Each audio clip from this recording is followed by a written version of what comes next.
Hello दोस्तों, आपका स्वागत है हमारे यूट्यूब चैनल में। दोस्तों, आप देख रहे होंगे कि इस टाइम पे समीक्षा अधिकारी की भर्ती बहुत ज़्यादा चर्चा में है और इस भर्ती के चर्चे में होने का कारण भी है और वो वैलिड कारण भी है। तो इस भर्ती के ख़िलाफ़ याचिका दायर हुई है या नहीं हुई है, इसके मैटर में मैंने एक वीडियो और भी बनाई थी इसके पहले, बट उसमें कुछ क्लेरिफाइड नहीं हुआ था और किस तरह की धांधली हुई है या किस तरह के आरोप लग रहे हैं इस भर्ती पे, उसका साक्ष्य मैं नहीं दे पाया था। तो दोस्तों, कई सारे दोस्तों का मैसेज आया, कई सारे स्टूडेंट्स का मैसेज आया कि सर एक बार हमें थोड़ा सा इसके बारे में साक्ष्य दीजिए या किस तरह की धांधली हुई है वो थोड़ा सा एक्सप्लेन कीजिए। तो मुझे दोबारा इस वीडियो को लेके आना पड़ा और इसमें मैंने सारे जो भी सबूत हैं वो रखे हुए हैं। आप सीधे तौर पे देख सकते हैं कि किस हद तक इस एग्ज़ाम का होना सही है या नहीं सही है, या आगे क्या होना चाहिए, याचिका दायर करना सही है या नहीं सही है। आप खुद ही समझ जाएंगे हर चीज़ देखने के बाद, और वो डेटा भी मैं लेके आया हूँ। आपको इसमें मैं रिज़ल्ट के साथ विद प्रूफ ये दिखाऊंगा कि किस हद तक इस भर्ती का होना कितना गलत है। क्योंकि भर्ती अगर हो तो निष्पक्ष तरीके से हो। जो बच्चा तैयारी कर रहा है, पूरे साल भर लग के तैयारी कर रहा है, और अगर उसके साथ गलत हो जाए, नंबर लाने के बावजूद भी उसका सिलेक्शन नहीं हो रहा है, ये बहुत ही गलत बात है और इस पे संज्ञान लेना चाहिए। माननीय कोर्ट पे भरोसा है, हाई कोर्ट पे, और वो यही भरोसा है कि जो भी डिसीज़न लेंगे वो सारे स्टूडेंट्स के लिए जिन्होंने मेहनत की है उनका भी भला होगा। बहुत बच्चों ने बहुत स्टूडेंट्स ने मेहनत करके नंबर लाया हुआ है, उनका भी नुकसान नहीं होना चाहिए। तो ये दोनों चीज़ें देखनी है, हमें दोनों पहलू लेके चलने हैं। तो आज जिस टॉपिक पे हम बात करने वाले हैं दोस्तों, मैं इस वीडियो की इसका सारा प्रूफ दिखाऊंगा किस हद तक धांधली हुई है, या आप खुद देख सकते हैं। आप खुद बताइएगा कि ये होना सही था या नहीं। ये उन स्टूडेंट्स के साथ बहुत बड़ा धोखा है। तो दोस्तों, जो लोग आप नए हैं वो प्लीज़ चैनल को सब्सक्राइब कर लें। यही मेरे मोटिवेशन का एक रीज़न है। आपका लाइक करना, आपका सब्सक्राइब करना, आपका कमेंट करना, यही तो मेरे मोटिवेशन का एक वजह है।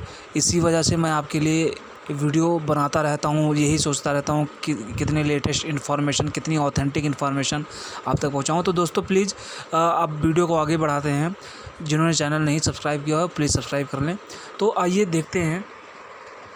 देखिए, ये कटिंग है आरओ एआरओ भर्ती परीक्षा परिणाम को कोर्ट में चुनौती। तो इसका मतलब ये साफ़ है कि आपकी इस भर्ती को जो है चुनौती दी जा चुकी है कोर्ट में, हाई कोर्ट इलाहाबाद में। और हाई कोर्ट इलाहाबाद की तरफ से जो है ये अभी रिट संख्या ये सब अभी जारी नहीं हुई है। ये आपको जैसे ही जारी होगी मैं आपको बताऊंगा। तो अभी इस पे जो है उन्होंने डायरेक्शन भी दिया है, वो आप देख सकते हैं इस पेपर की कटिंग के माध्यम से। ठीक है, तो सबसे बड़ी इस भर्ती का जो संज्ञान में लेने वाला मैटर है वो ये है कि जिनके कम नंबर हैं उनका सिलेक्शन हो चुका है, और जिनके ज़्यादा नंबर हैं उनका सिलेक्शन ही नहीं हो रहा, उनको फेल बता रहे हैं। तो सबसे बड़ी दिक्कत जो आ रही है वो यही आ रही है कि जो बच्चे, और दूसरी बात है कि उनका ठीक से नंबर भी नहीं शो कर रहे। क्या किया उन्होंने, किस बेस पे सिलेक्शन किया है। तो सबसे ज़्यादा तो ये एजेंसी ही घेरे में है जिस एजेंसी ने एग्ज़ाम कराया है, क्योंकि ये भी कहा जा रहा है कि इस एजेंसी ने खुद एग्ज़ाम नहीं करवाया है, ये उसने भी किसी और एजेंसी के थ्रू इस एग्ज़ाम को कंडक्ट कराया था। तो अभी ये बहुत सारे आपको एग्जांपल मैं देने वाला हूँ, आगे बहुत सारे प्रूफ देने वाला हूँ। तो आइए देखते हैं। तो ये यहाँ पे मैटर था कि आपको चुनौती जो है वो दी जा चुकी है हाई कोर्ट में। आइए फिर आगे देखते हैं। ये दूसरी कटिंग है, परीक्षा में अनियमितता के आरोप में याचिका दाखिल। तो इसमें क्या था, इलाहाबाद हाई कोर्ट में याचिका दाखिल कर उच्च न्यायालय की समीक्षा अधिकारी एवं सहायक समीक्षा अधिकारी भर्ती परीक्षा में अनियमितता का आरोप लगाया गया है। तो ये इस भर्ती में याचिका दायर हो चुकी है, कई सारी याचिका पड़ चुकी हैं। आपको ये भी मैं बता दूं दोस्तों कि कई सारी याचिका पड़ चुकी हैं। तो कई लोगों ने खरे जी को वकील में रखा है, कई जो ने उपाध्याय जी को रखा है। तो बहुत सारी याचिका दायर हो चुकी हैं। तो ये सारी याचिका जो है बाद में एक ही में कंपाइल कर दी जाएंगी, तो उस पर फिर सुनवाई होगी। सुनवाई के टाइम पे ये सारी याचिका जो है वो एक साथ कंपाइल कर दी जाएंगी। तो दोस्तों, ये आप जान लीजिए कि याचिका दायर हो चुकी है। अब आगे प्रूफ की बात आती है कि आप आरोप कैसे लगा सकते हो। तो आप देखेंगे यहाँ पे, आप देखिए कि अभ्यर्थियों का एनटीए स्कोर नहीं जारी किया गया, साथ ही जिन अभ्यर्थियों के रॉ मार्क्स ज़्यादा हैं उन्हें फ़ेल कर दिया गया और जिनके कम हैं उन्हें पास कर दिया गया। एक अभ्यर्थी के 212 अंक हैं लेकिन वह फ़ेल है, जबकि एक अन्य अभ्यर्थी के 205 अंक है और वह पास है। याचिका में यह भी कहा गया है कि एनटीए ने किसी दूसरी कंपनी से परीक्षा कराई, जिससे परीक्षा परिणाम में भारी अनियमितता हुई है। तो एनटीए जो मार्क्स है वो जारी नहीं हुआ है। सबसे ज़्यादा यही लोगों को शक है, क्योंकि अगर आपने सही तरीके से पेपर कराया है, सही तरीके से सिलेक्शन करवाया है, तो आप एनटीए मार्क्स जारी कीजिए। आप क्यों डर रहे हैं या क्यों नहीं जारी कर रहे हैं? तो इसी को लेकर सबसे ज़्यादा शंका बच्चों के मन में बनी हुई है। और जितने स्टूडेंट्स हैं, कैंडिडेट सारे परेशान हुए हैं, बहुत ही ज़्यादा परेशान हैं। इनमें भाई कोई स्टूडेंट्स है वो लगातार 1 साल 2 साल 3 साल से तैयारी कर रहा है, उसको समीक्षा अधिकारी में ही जाना है, उसका नंबर भी अच्छा आया और फिर सिलेक्शन नहीं होता है। उसके प्रूफ मैं आपको आगे दिखा रहा हूँ कि देखिए, नंबर ज़्यादा होने के बावजूद 10-10 नंबर 20-20 नंबर ज़्यादा होने के बावजूद भी सिलेक्शन नहीं हुआ है और जिनका कम है उनका हो चुका है। तो इसी बेस को तो मैं भी ढूंढ रहा हूँ, इसी बेस को तो सारे स्टूडेंट सारे कैंडिडेट ढूंढ रहे हैं कि भैया किस बेस पे आपने पास कर दिया। तो बेस तो होना चाहिए और इसी बेस पे याचिका डली हुई है कि कैसे पास कर दिया।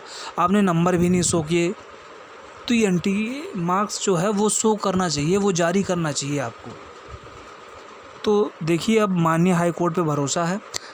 तो आगे प्रूफ देख लेते हैं। आप प्रूफ देखिए, ये है 228 नंबर, 228 क्या 229 नंबर हो गया, 228.9 नंबर, 228.9 नंबर है इनका। आप यहाँ पे देख सकते हैं। और इनको इनको पास नहीं किया है, इनको फेल किया है। फिर से याद रखिए, 228 नंबर है, 228.9 ये नंबर है और ये फेल है, ध्यान दीजिएगा। नेक्स्ट पे चलते हैं। ये 223.7 नंबर है और ये पास है। आप यहीं से अंदाज़ा लगा सकते हो। ये देखिए, ये पास है, 223.7 नंबर है इनका, ये पास हैं। और पीछे मैंने दिखाया 228 नंबर वाला फेल है। तो 228 वाला फेल है, 223 वाला पास है। अब आप ही जज करो कि क्या धांधली नहीं हुई है। आप किस बेस पे कह रहे हो कि 223 वाला पास है, 228 वाला फेल है? कोई बेस तो होना चाहिए। एनटीए मार्क्स आपने जारी नहीं किया, आप कोई बेस नहीं बता रहे। 223 और नंबर भी देख रहे हैं स्टूडेंट्स एक दूसरे के, 223 वाला पास है, 205 वाला पास है और 228 वाला फेल है। अभी आपको मैंने पीछे कटिंग में दिखाया, 205 वाला पास है, 228 वाला फेल है।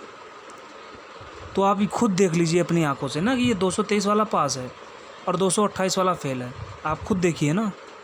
तो इस तरह से आप जज कीजिए कि क्या होना चाहिए, क्या नहीं होना चाहिए।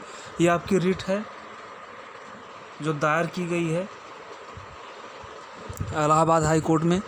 तो दोस्तों, आपसे मैं यही उम्मीद करता हूँ कि आप लोग उसमें सहयोग दीजिए। और देखिए, मैं दोनों तरफ से हूँ, मैं दोनों पक्ष में हूँ।